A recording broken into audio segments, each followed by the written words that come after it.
Nagalit nga po ang Congress or pinagalitan ng Congress ang SMNI dahil sa pangre-red tag ng mga host nito kay dating Vice President Leni Robredo.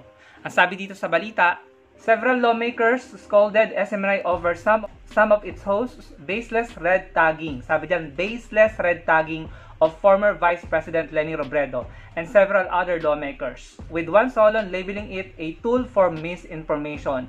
Kung babasahin niyo po yung article na yan, nasabi dyan, it seems that SMNI has a pattern of harassing individuals and entities using false information. I sincerely believe that SMNI is being used as a tool to spread false information with regards to attacking, maligning, destroying the reputation of certain individuals and entities.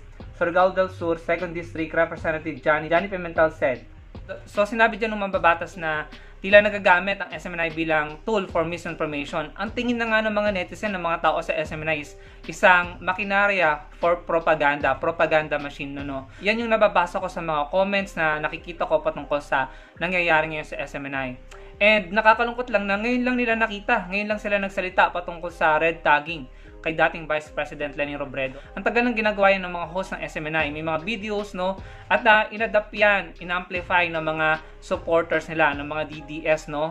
Talagang pinaniwalaan nila na si Atty. Leni ay link sa NPA, no? Or sinusuportahan at sumusuporta sa NPA. Hindi po totoo yun, no? Kaya hanggang ngayon, malaya si Atty. Leni bilang isang civilian na nagagawa ang kanyang advocacy na maglingkod sa mga Pilipino. Dahil kung siya po talaga ay link sa NPA, edi dapat nakakulong siya ngayon, ano? Diba? So hanggang dun lang sila, paratang akusasyon, red tagging. Pero anong nangyari? Nasira nila ang reputasyon ni Atty. Leni, lalong-lalo na sa mga taong naniniwala sa kanila. Pero wala naman silang nagawa para aksyonan yung mga paratang nila, akusasyon, no? Hanggang ngayon, andyan si Atty. Leni, malaya at nagagawang maglingkod sa mga Pilipino. So ito po yung nakakapikon at nakakagalit Ang galing nila sa mga ganyang red tagging, pagkakalat ng misinformation. Tapos, kapag sila ay pinanagot, no, kagaya niyan, nasa detention sila, at may pa-hunger strike pa sila, tila nagiging pa-victim sila at yung mga supporter nila ngayon ay nananawagan ng freedom of the press daw, no? So, the irony, the hypocrisy, and the audacity, no? Nakaka-ewan, di ba? So, nakakalungkot lang na ngayon lang nagsalita ang Congress, ang mga mambabatas patungkol sa mga ginagawang pang-red tag nila ng mga host ng SMNI kay Atty. Leni. Parang it's too late, no? Masyado ng maraming taong napaniwala, masyado ng maraming taong nagalit, nakapag-create ng hatred sa puso nila towards Atty. Leni. Ngayon pa kayo magsasalita, no? Siguro kung hindi pa sila naging target or naging subject ng sinasabing disinformation, baka hanggang ngayon andun pa rin, ano, nagpo-programa yung dalawa at patuloy sa kanilang sinasabi at ginagawa, di ba? Sabi dito ng ABS-CBN, may inihain ng panukalang batas para bawiin ang prangkisa ng SMNI kasunod ng mga naging paglabag nito, ayon kay Representative Johnny Pimentel. There's a big chance SMNI franchise will be revoked, according to Pimentel.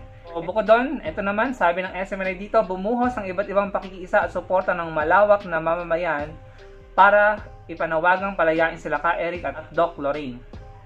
O ayan o. Bumuhos ba yan? Yan na ba yung tinatawag nilang bumuhos?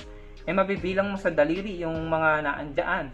At kung titignan natin yung mga post sa social media, ay tila mas marami ang sumusuporta sa kamera at pabor sa detensyong nangyari kay Lorraine Badoy at Eric Celis. Ano po?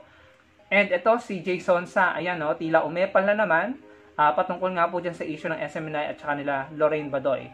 Sabi dito, sabi niya, may ibang purpose sila. They want to send a message na, hoy, huwag nyo kaming gagawin. Ayaw ko nang basahin, kayo lang po magbasa. Ganyan ang sinasabi ni Jason Sa, pero noon, ito yung sinasabi niya at ginagawa niya. Sabi niya, how much? Jason Sa slams Vilma Santos for seeking new franchise for ABS-CBN. Talaga namang matatawa ka na lamang sa mga ito, no? The duality, the pagiging double standard and hypocrite na mga ito, no?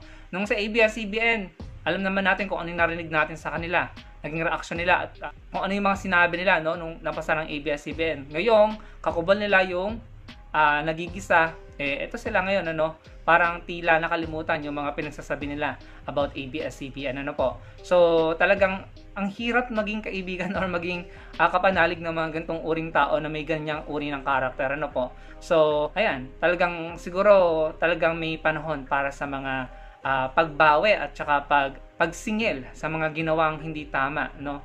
Pero ito, bago ko tapusin yung video, sana supportahan natin tong entry ni Direk Ramona Diaz, no? Kung ako nagkakamali, yun ang pangalan niya, sa Sundance Film Festival sa 2024. Ito ay patungkol kay Atty. Lenny at sa mga kakamping sa movement na nabuo.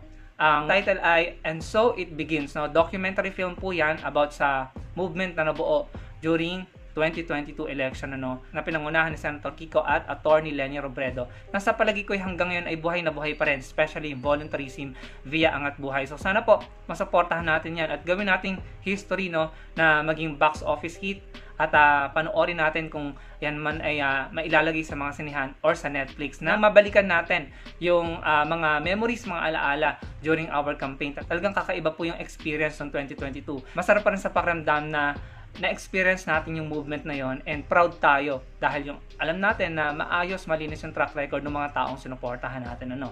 So, yun lamang ang gusto kong i-share sa inyo. Ano pong masasabi nyo sa mga ibinahagi ko? Comment down below. Sana po i-like nyo ang video, and I'll see you again on my next video. Salamat po.